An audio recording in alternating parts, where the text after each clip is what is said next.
c'est moi qui dormais devant le Comedy Club à l'époque en 2007-2008. C'est l'explosion du Jamel Comedy Club avec l'arrivée de Thomas N'Djol, Fabrice Eboué, Oh là Blanche là. Gardin.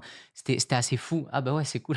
C'était l'objectif dès le départ, c'était d'intégrer le Jamel Comedy Club. Donc, je campais devant le Comedy Club et en fait là-dedans, je me baladais devant et petit à petit, donc ils prenaient, ces comédiens-là, commençaient à prendre leur envol et il fallait renouveler une nouvelle troupe. Il y avait on va dire que ça c'était, la troupe numéro 1 et j'entends que Jamel est à la recherche de la troupe numéro 2 parce qu'après ils sont plus en troupe. Thomas, et Fabrice font casse départ, Mmh. ils deviennent, des stars du cinéma. Oui. Puis après, tu as Dedo et Yacine qui font leur spectacle, ils font un spectacle, des programmes courts, Ouais. des chroniques, et Jamel veut renouveler une nouvelle troupe et il commence à ouvrir ce qu'on appelle des scènes ouvertes tous les mardis. Je te laisse imaginer, après tout le buzz qu'il y a eu autour du Comedy Club, quand il a ouvert, Oh les là listes là. d'attente qu'il y avait, ça venait de toute la France. Donc moi, j'arrive un jour devant, j'apprends que je dis: «Ouais, je voudrais faire, un petit passage». On m'explique que là, il y a 6 mois d'attente. 6 mois J'allais d'attente. dire: «Ouais, tonton, tu es bien Ouais, gentil, ouais, mais là». exactement. Là, c'est l'explosion, tout le monde a envie d'en être, et là, aujourd'hui, on en parle, on est presque frustré. Le stand-up, il y en a partout, Mmh. à l'époque, c'est: «Waouh, mais c'est quoi ce nouveau délire qui vient d'arriver, quoi? En France, c'est quoi ce truc?» ou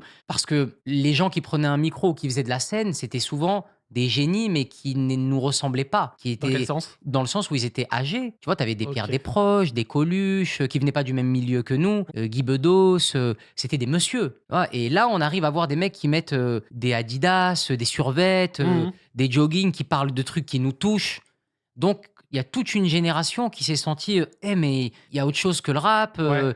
il y a cet art qui vient d'arriver, qui arrive des États-Unis», à l'époque, c'était présenté par Martine Laurent, c'était les Def Jam Comedy, donc c'est en train d'arriver en France. Et puis, tu sais, les épisodes du Jamel Comedy Club, tu avais toujours dans les invités, tu avais un rappeur, Oui. qui était là, un footballeur. Donc il y avait ce truc de: «OK les gars, il y a quelque chose qui se passe là». Moi, j'attends, on me dit: «Il y a 6 mois d'attente», et je laisse mon contact à un monsieur qui faisait passer les castings, qui s'appelle Jean-Michel Joyau. C'est important de donner les noms parce que souvent on saute cette étape-là, mais il faut rendre hommage aux gens qui nous ont aidés. Il me dit: «Bah, donne-moi ton numéro, on sait jamais, peut-être que d'ici 6 mois, il peut y avoir des désistements». Et à cette époque, je travaille avec Alex Lutz. Donc quand je dis Alex Lutz, c'est un nom qui commence à être connu dans Paris et on me dit: «Ah ouais, OK, d'accord, il est entouré de quelqu'un, il y a une légitimité, quoi».